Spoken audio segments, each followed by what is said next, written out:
Menurut Siemens, trafik pada data dari tahun 2007 hingga tahun 2015 akan mengalami peningkatan yang signifikan. Trafik pada voice juga mengalami peningkatan, namun tidak terlalu signifikan.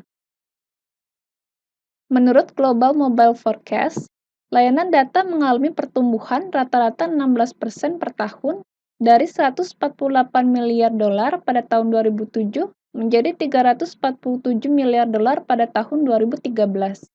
Sedangkan untuk layanan voice, pada tahun 2010 mulai mengalami penurunan sebesar 0,25% per tahun.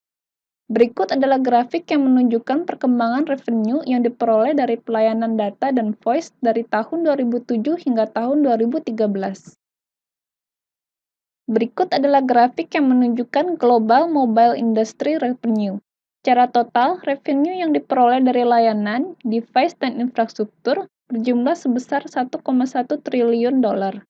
Sebagian besar dari revenue tersebut, atau tepatnya 79% berasal dari layanan.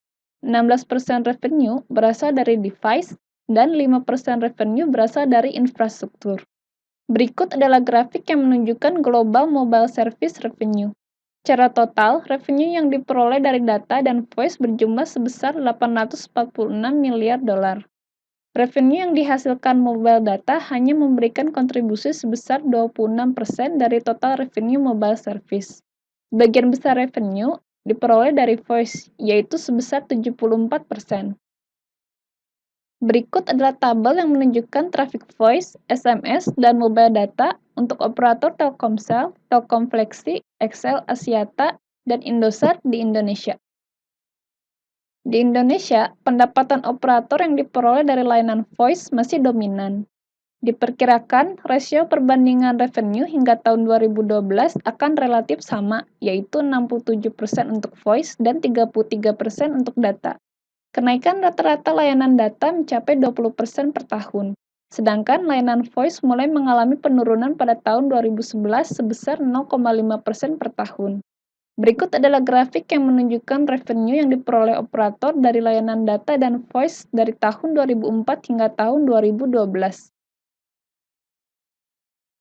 Berikut adalah grafik yang menggambarkan perkembangan revenue, termasuk revenue data dan jumlah langganan. Dapat dilihat bahwa revenue yang diperoleh melalui data tumbuh seiring bertambahnya jumlah langganan, dan pertumbuhan revenue yang diperoleh dari layanan selain data tidak mengalami peningkatan yang signifikan. Sehingga dapat disimpulkan, pelanggan yang baru berlangganan cenderung memanfaatkan layanan data. Dapat dikatakan bahwa terjadi pergeseran bisnis ke arah data.